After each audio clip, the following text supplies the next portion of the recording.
partners had to find other lanes. Not only do we fuck with this music shit, you got niggas with degrees and all kind of different shit, bro, to where if this shit don't work, we got fallback plans, bro. Yeah. I cut her, I'll fuck with your house, bro, I'll remodel your house, I'll cut your yard, I'll do whatever you need to do, I'll personally train your kids on that football shit, bro, whatever it is, because you never know what's gonna pay off. But I know what I'm passionate about, and that's all that. These niggas got barber license and all that shit too, because you never know what's going on in the community where you ain't got no assistance. Shit, you gotta do what you gotta do, but like I said, home and the bills come first. This rap shit just a blessing that we able to have, and just hopefully one of them pop. I don't care if it's either one of my niggas that pop.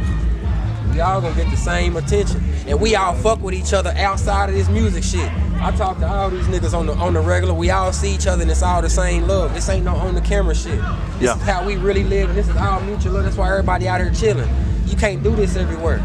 You can't do this everywhere because you got niggas that's into it over this and that, or niggas that's hating over this and that. Not saying we don't have that, but real ain't got no problem coming out around each other.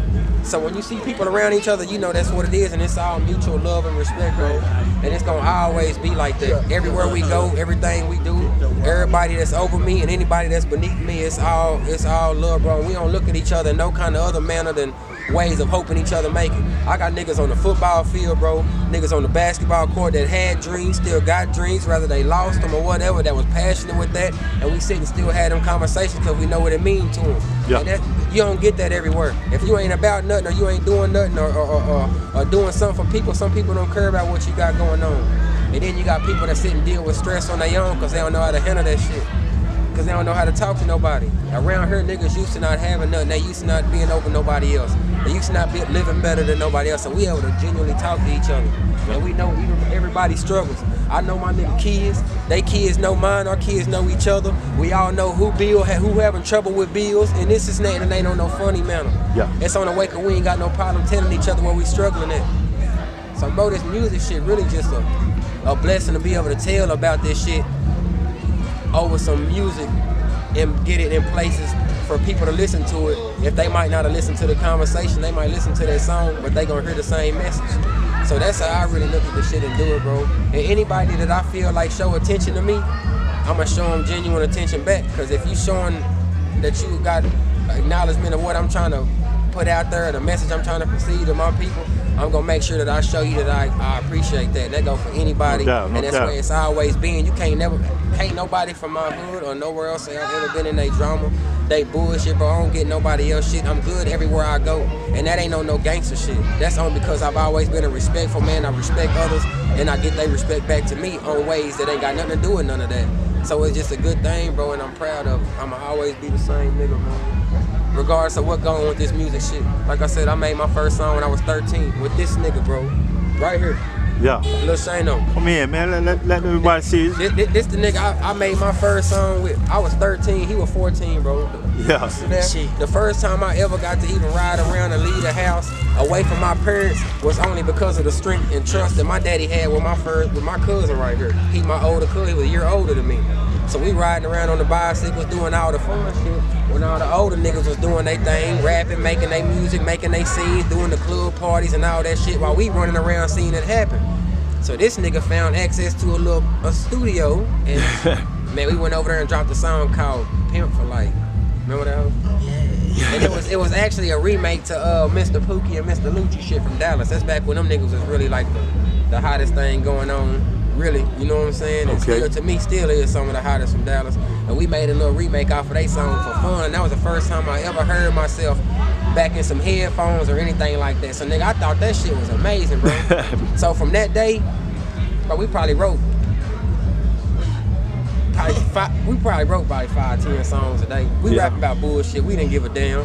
But that's back when it was fun, and we finally started getting access to something we had never had or heard before. So, we started doing it for fun. But up until, like, probably my senior year in high school, I found out I had a cyst in my brain. So that football shit was out the picture, and I had a full ride scholarship. Some people know that, some don't. But instead of me just saying fuck it, I knew I was still doing that music shit, even if it was for fun. People still told me I had something. I'm like, damn, what if I can try this shit and take this serious with my free time before a nigga just say fuck it and give up? And that's when I really started taking the music shit serious, bro.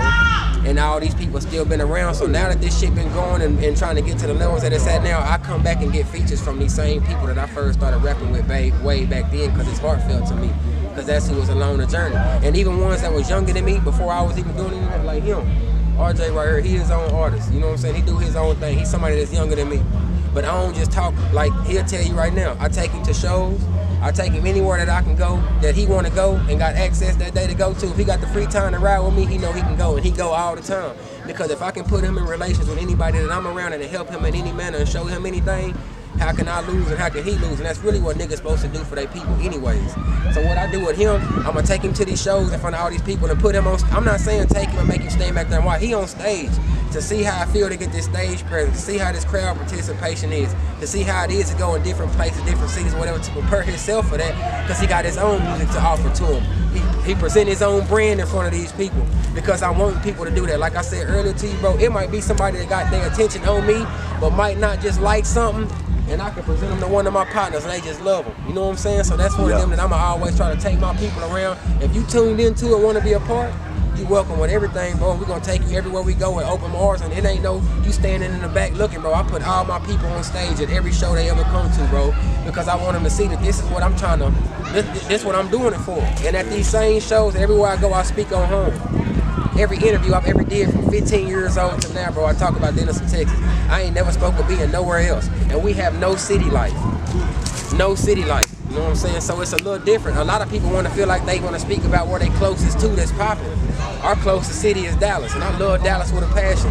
That's where my first big out-of-town shows came from, was Dallas. But I'm from Denison, Texas, bro.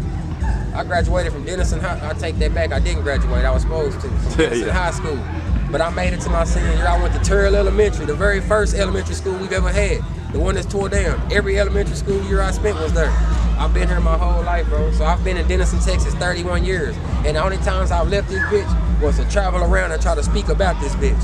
And that's real talk. And that's a fact. And can't nobody speak down there. So can't nobody really in a respectfully way speak negative about nothing that I've ever done, because I don't do nothing negative. I don't speak on nobody. I don't get nobody else's business. Can't one nigga say I sat with him and spoke on another nigga. Can't nobody ever do that my whole life.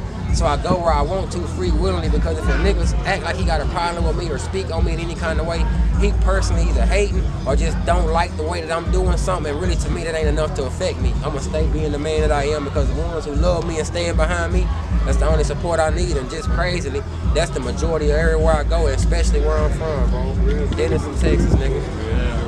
And it ain't been nothing but love. And we ain't got nothing but the same areas to be over here. It ain't nowhere to hide, it ain't nowhere to go, it ain't nowhere where you can be at not running to nobody.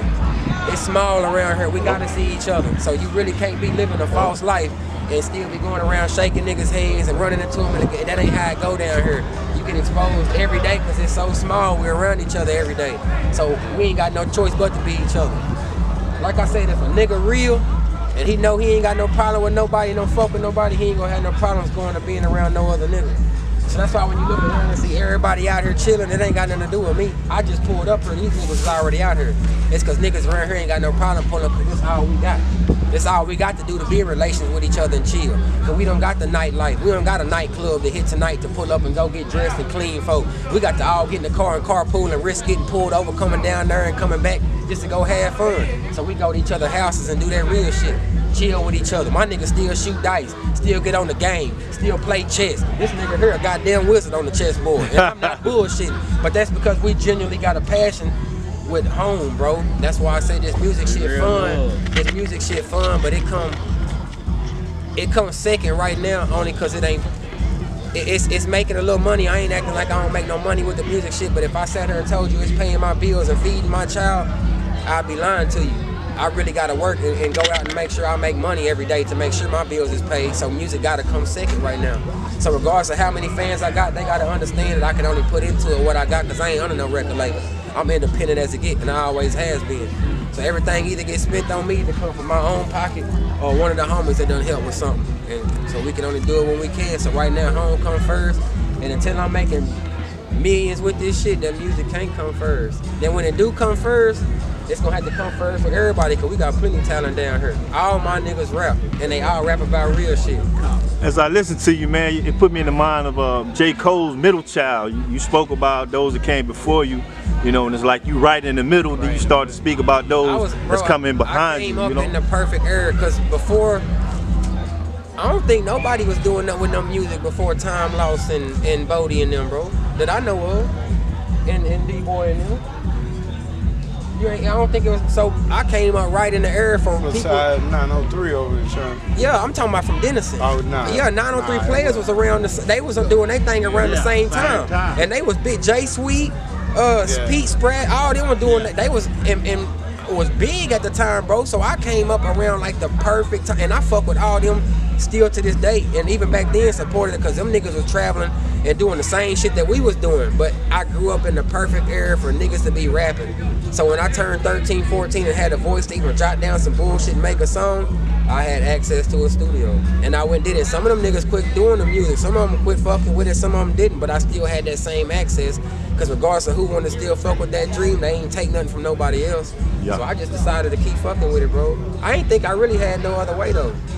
Like, in Denison, if you ain't on no football field, bro, in no basketball court, or got some kind of degree in business to where you got a mindset that's more ahead of most people from around here to get you away from here, most niggas don't really know too many ways.